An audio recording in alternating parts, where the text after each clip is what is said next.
Paper differential equation के lecture number 39 में आज हम पढ़ेंगे पर्टिकुलर इंटीग्रल विशिष्ट समाकल निकालने का एक और मेथड। इससे पहले वाले लेक्चर्स में जो है हम पर्टिकुलर इंटीग्रल निकालने के ऑल्टरनेटिव मेथड्स पढ़ रहे हैं जो कि जनरल मेथड से इजी पढ़ते हैं। तो आज वाला जो हमारा मेथड है वो कौन से केस के लिए एप्लीकेबल है, जब आपको जो है अचर गुणांकों वाली जो डिफरेंशियल इक्वेशन है जिसका ऑर्डर 1 से ज़्यादा है, ऐसी वाली इक्वेशन के राइट हैंड साइड में जो फंक्शन है वो इस तरह का दे रखा हो exponential of ax into V. तो ऐसे वाले केस में हम जो है वो पी आई किस तरह से निकालते हैं, यहाँ पे हम ये मेथड ये कहता है कि आप पहले एक्सपोनेंशियल ऑफ ax को बाहर ले लो। और ये बाहर कैसे निकलेगा, जब हम इसको बाहर निकालेंगे तो यहाँ पे आपका फंक्शन ऑफ d जो है वो क्या बन जाएगा, फंक्शन ऑफ d प्लस ए, और एक्सपोनेंशियल ऑफ ax बाहर निकल जाएगा। यहाँ पे v जो है आपका x का कोई फंक्शन है, तो जब एक्सपोनेंशियल ऑफ ax बाहर निकल गया तो हमारे पास बचा 1/f of function of d plus A into V. तो यहाँ पे जो है ये हमारा v पे ऑपरेट होगा और v x का फंक्शन है। x के फंक्शन के लिए पी आई किस तरह से निकालते हैं ये हमने पिछली क्लास में पढ़ रखा है। तो यहाँ पे जो है जब एक्सपोनेंशियल ऑफ x बाहर निकल जाएगा तो हम इसको सॉल्व करके x के फंक्शन के लिए जो है वो पी आई निकाल लेंगे। ये हमारा जो है ये मेथड है। आपको ये जो रिलेशन है वो याद रखना है। इस मेथड को और ज़्यादा क्लियर समझने के लिए हम इस पे एक एग्जांपल ले लेते हैं। तो हमने जो है एग्जांपल लिया है, निम्न अवकल समीकरण को हल कीजिए। हमारी डिफरेंशियल इक्वेशन क्या दे रखी है, d2y over D X square minus 2 time dy over D X plus Y is equals to X square exponential of 3x। ये हमारी जो है गिवन डिफरेंशियल इक्वेशन है, अचर गुणांकों वाली है, ऑर्डर 1 से ज़्यादा है। यहाँ पे हम देख रहे हैं इक्वेशन के राइट हैंड साइड में हमें क्या दे रखा है, exponential of 3x into X square. ये जो है हमारा इक्वेशन के राइट हैंड साइड वाला फंक्शन इस टाइप का है। यहाँ पे v क्या होता है, फंक्शन ऑफ x। तो फंक्शन ऑफ x हमारा v क्या है, एक्स स्क्वायर, और एक्सपोनेंशियल ऑफ x की जगह क्या है, एक्सपोनेंशियल ऑफ 3x। तो इसलिए हम इस वाले इक्वेशन में ये वाला मेथड जो है वो अप्लाई करेंगे। तो अब हम जो है इस वाले मेथड से इसको सॉल्व कर लेते हैं। इसको सॉल्व करने के लिए पी आई हम बाद में निकालेंगे, पहले हमें क्या निकालना है, सी एफ। सी एफ निकालने के लिए हमने जो है इक्वेशन को लिख लिया। हमारी इक्वेशन को यहाँ पे हमने डी की फॉर्मेट में लिख लिया। तो ये क्या हो जाएगा, capital D square minus 2 time D plus 1, और वाई जो है वो कॉमन ले लिया, वो बाहर आ गया, is equals to X square exponential of 3x। यहाँ पे जो है हमने इक्वेशन को इस तरह से लिख लिया। अब हम जो है इसकी सहायक समीकरण बना लेते हैं जो कि हमारे सी एफ निकालने के लिए ज़रूरी है, काम आती है। तो सहायक समीकरण जो है हमारी यहाँ पे क्या हो जाएगी, यहाँ पे जो आपको फंक्शन ऑफ डी दे रखा है उसमें हम डी की जगह क्या रख देंगे, m, और इसको इक्वल 0 कर देंगे। यही हमारी क्या हो जाएगी, सहायक समीकरण, ऑक्सिलरी इक्वेशन। तो हमारी यहाँ से ऑक्सिलरी इक्वेशन क्या है, m square minus 2 time m plus 1 is equals to 0। तो ये हमारी क्या होगी, ऑक्सिलरी इक्वेशन।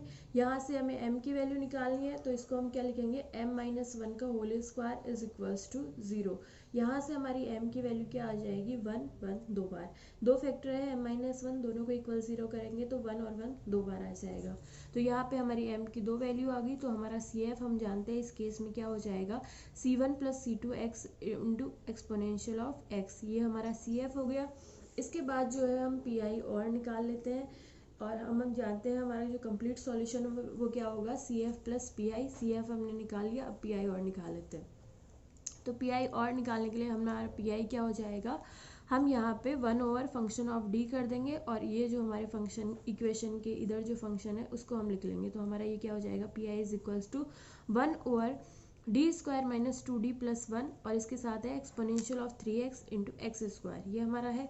अब हम जो है यहाँ पर इसको d माइनस 1 का होल स्क्वायर लिख लेते हैं, और ये हमारा एज इट इज़ चलेगा। अब हम यहाँ पर जो है वो हमारा जो मेथड है जो हमें अभी पढ़ा है जिसकी थ्योरी, उसको हम अप्लाई कर लेते हैं। हम यहाँ पे क्या करना चाह रहे हैं, एक्सपोनेंशियल ऑफ 3x को बाहर निकालना चाह रहे हैं। मेथड क्या कहता है, एक्सपोनेंशियल ऑफ ax को बाहर निकालना है तो d की जगह आपको d प्लस a करना पड़ेगा। a हमारा यहाँ पे 3 है, तो हमने एक्सपोनेंशियल ऑफ 3x को बाहर निकाल लिया, और हमने d जो था उसकी जगह हमने क्या कर दिया, d प्लस 3, क्योंकि हमारा a इज इक्वल टू क्या है, 3। तो यहाँ पर d की जगह क्या हो जाएगा, d प्लस 3, ये माइनस 1 होल स्क्वायर है ही, और ये एक्स स्क्वायर, ये हमारा हो गया। इसके बाद इसको हम और सॉल्व कर लेते हैं। अगली वाली स्टेप जो है उसमें exponential of 3x as it is चल रहा है, 1 ओवर ये क्या हो जाएगा, प्लस का 3 माइनस का 1, ये हमारा क्या बचेगा, प्लस का 2। तो ये क्या हो जाएगा, d प्लस 2 का whole square into X square. ये हमारा जो है वो फंक्शन बच गया। अब हमें जो है एक्सपोनेंशियल ऑफ 3x जो है वो पी से फ्री है, ये इसका हमें पी नहीं निकालना, हमें जो है इसको ऑपरेट करवाना है एक्स स्क्वायर पे। तो हमने जो फंक्शन ऑफ एक्स को के लिए पी कैसे निकाल लेते हैं उस वाले मेथड से इसको सॉल्व कर लेते हैं। उसमें हमें पता है हमें 1 प्लस यहाँ पे डी या डी का फंक्शन रखते हैं और इसकी पावर को जो है ऊपर ले जाके हम जो है वो एक्सपांड कर देते हैं। तो यहाँ पे हमें जो है वो यहाँ पे हमें 1 प्लस माइनस कुछ चाहिए, तो यहाँ पे 1 बनाने के लिए हमने क्या किया, 2 को बाहर ले लिया। 2 जब बाहर निकलेगा तो स्क्वायर है वो क्या हो जाएगा 4। यहाँ पे क्या बचेगा 1 और यहाँ पे हमने 2 कॉमन लिया जो इसके पास नहीं था, तो यहाँ पे क्या बचेगा d/2 और ये जो 2 है वो स्क्वायर से बाहर निकला तो क्या हो गया 4। तो हमारे पास इस स्टेप में जो है हमें क्या मिला है, exponential of 3x as it is 1 over यहाँ से 2 कॉमन लेने पे वो 4 हो गया और अंदर क्या बचा 1 प्लस d/2 का होल स्क्वायर और ये हमारा X square as it is चल रहा है। अब हम जो है हमारे इस फैक्टर को ऊपर ले आते हैं तो ये क्या हो जाएगा 2 की जगह -2, ये हो जाएगा exponential of 3x as it is 1/4 as it is और इसको ऊपर लेके गए तो 1 प्लस d/2 की पावर -2 और ये एक्स स्क्वायर। ये हमारा क्या हो गया, हम जो है इसको इक्वेशन के ऊपर लेके गए इसलिए इसकी पावर जो है वो हमारी क्या हो गई नेगेटिव में हो गई। अब हम जो है इसको एक्सपांड कर लेते हैं। पहली बात तो यहाँ पर ये अंदर वाला साइन प्लस में है ये माइनस में है, तो हमारा जो एक्सपांशन होगा उसमें जो साइन है वो अल्टरनेट चलेंगे प्लस माइनस। और दूसरी बात ये जब यहाँ पे 1 होता है तब क्या होता है 1 प्लस जो फंक्शन है d प्लस आगे उसका स्क्वायर फिर क्यूब इस तरह से, लेकिन यहाँ पे 2 है तो हमारा जो एक्सपांशन है वो किस तरह से होगा 1 यहाँ पे प्लस आ गया तो अब क्या आएगा -2 टाइम जो आपका फंक्शन है डी का वो प्लस फिर यहाँ पे माइनस है तो यहाँ पे प्लस 3 टाइम इसका स्क्वायर -4 टाइम इसका क्यूब, इस तरह से जो है हमारा इसका एक्सपांशन होगा।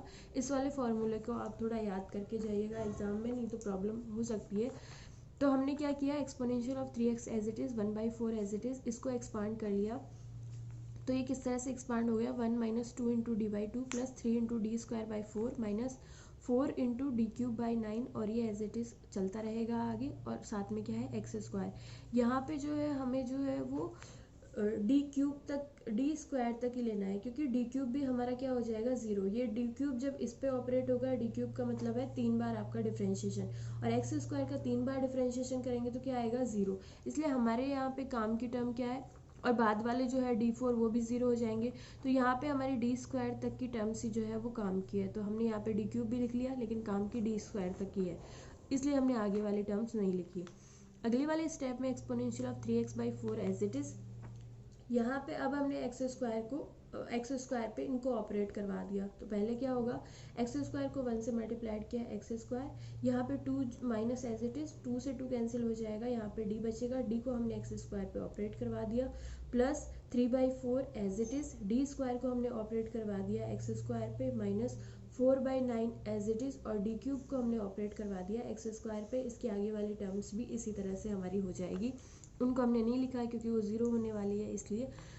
अगले वाले स्टेप में exponential of 3x/4 as it is X square as it is, यहाँ पे d का मतलब है एक्स स्क्वायर का एक बार डिफ्रेंशिएशन किया तो क्या आया 2x प्लस 3/4 d² को हमें ऑपरेट करना था एक्स स्क्वायर पे, d² का मतलब है 2 बार डिफ्रेंशिएशन, एक्स स्क्वायर का एक बार डिफ्रेंशिएशन किया 2x दोबारा डिफ्रेंशिएशन किया तो क्या आएगा 2, आगे माइनस एज इट इज़ 4/9 हम लिख लेंगे, लेकिन यहाँ पे जब d³ x² 3 बार x² का डिफ्रेंशिएशन करेंगे तो क्या आएगा 0, तो आगे वाली सारी टर्म जो है वो क्या हो जाएगी 0, यहाँ तक की टर्म जो है हमारी क्या है नॉन ज़ीरो, तो इनको हमने जो है वो लिख लिया। इसके बाद जो है हम क्या कर रहे हैं यहाँ पे इसको अंदर जो है अंदर वाला जो हमारा है उसको हम और सरल कर लेते हैं। तो यहाँ पे exponential of 3x/4 as it is आ जाएगा, x² एज इट इज़ है -2x, इसको सॉल्व किया तो 2 और 4 कैंसिल होकर क्या बचेगा यहाँ पे 3/2।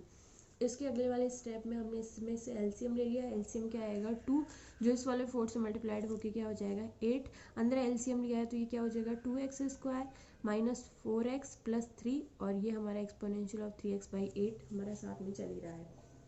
ये हमारा क्या आ गया पी, और इस पी को निकालने के लिए हमने कौन सा मेथड यूज़ किया है जिसकी थ्योरी हमने इस लेक्चर के शुरू में पढ़ी थी। तो यहाँ पे हमारा कंप्लीट सॉल्यूशन क्या हो जाएगा y = CF प्लस पी। तो y = पहले CF लिख लेते हैं, CF हमारा क्या है C1 + C2 x into exponential of x, तो C1 + C2 x into exponential of x ये हमारा CF हो गया प्लस पी आई हम क्या लिख रहे हैं, exponential of 3x/8 2x² minus 4x plus 3, ये हमारा क्या हो गया पी आई। और E C F plus P I ये हमारा क्या हो गया कंप्लीट सॉल्यूशन y। तो ये हमारा क्या हो गया लेक्चर 39। इस वाले मेथड को आप ध्यान से पढ़ लीजिएगा और इससे रिलेटेड जितने भी क्वेश्चन हैं उनको आप कर लीजिएगा।